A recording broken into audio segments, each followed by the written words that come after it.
Hello, and welcome to Backer Breaks It Down. We continue working with angles related to a circle in this episode with a focus on angles whose vertex is outside of the circle. Because when you're working with arc and angle measures of a circle, you always ask yourself, where is the vertex? This time, the vertex is on the outside. So there are a variety of angles that we can give a name to that have a vertex outside of the circle. So you can have an angle formed by two secants. And so that's what we're seeing here.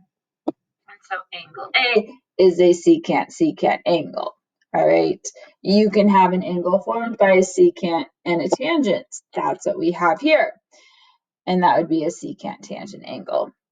Honestly, you don't need to identify the exact name of the angle here. You just need to know where is the vertex. It's on the outside. And so when we have angles whose vertices are on the outside, then the measure of the angle is equal to 1/2 the difference of the measures of the intercepted arcs.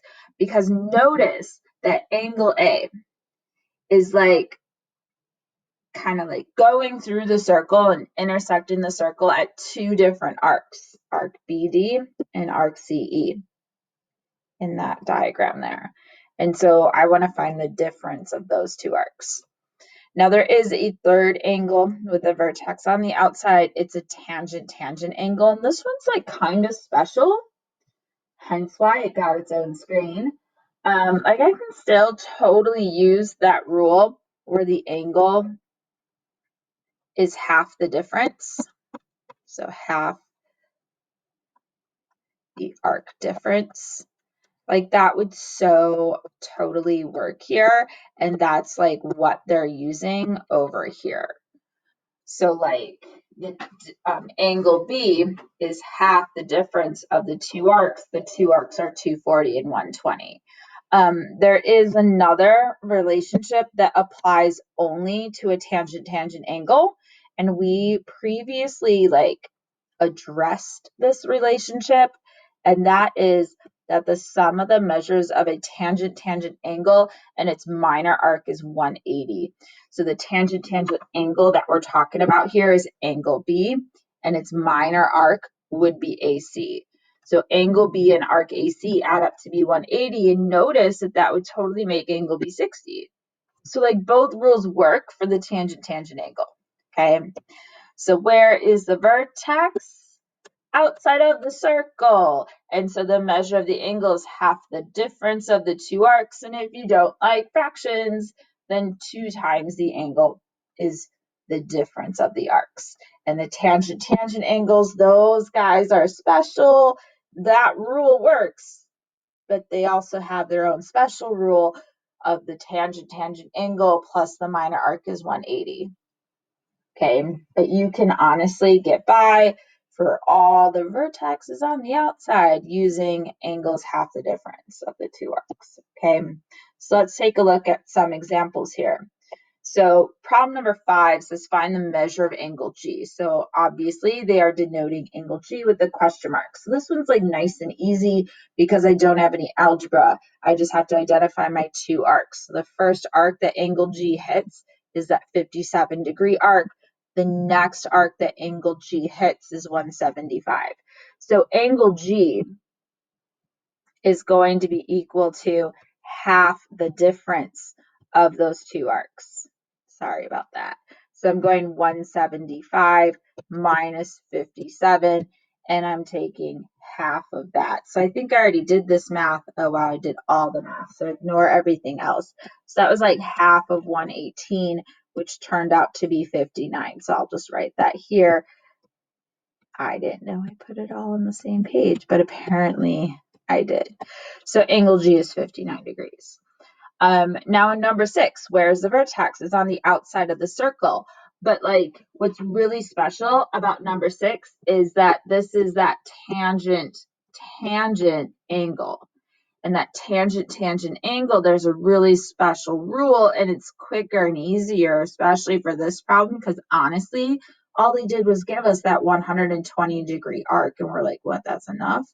And yeah, honestly, it is enough, because for a tangent angle, if I take the measure of the angle and add it to its minor arc, that's going to get me 180.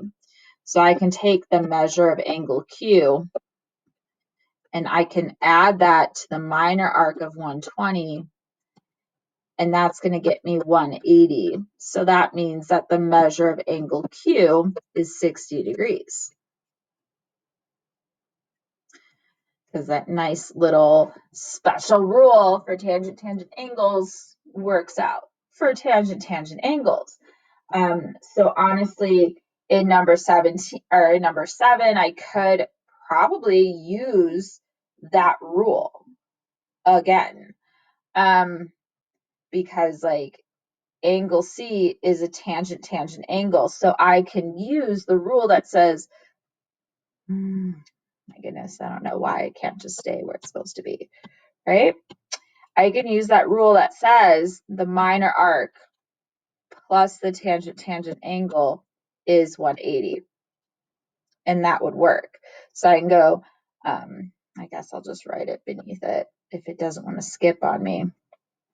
So I can have 12x minus 24 plus 6x minus 12 equals 180. So I'm not even like thinking about the major arc, because honestly, I don't need it in a tangent angle situation.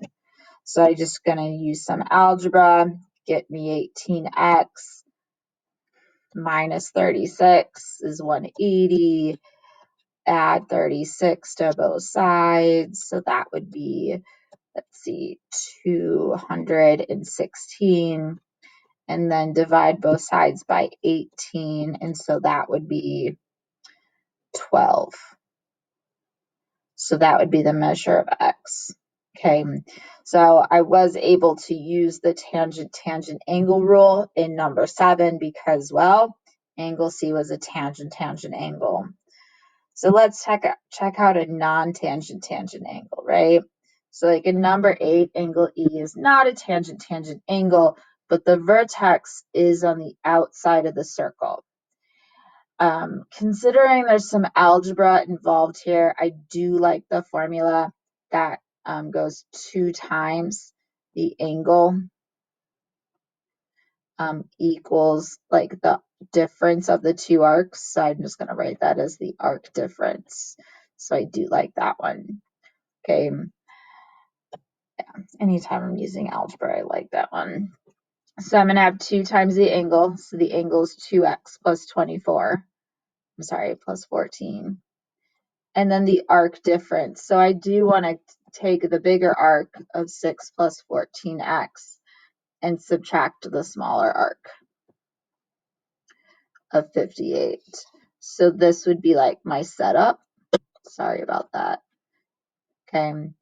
And then I solved it. So I'm just going to like go to my solving, right?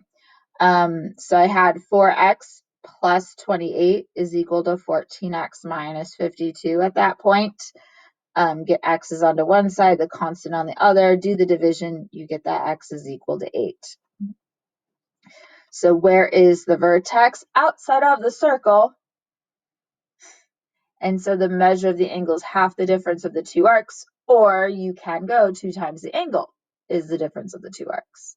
And that's how Backer breaks it down.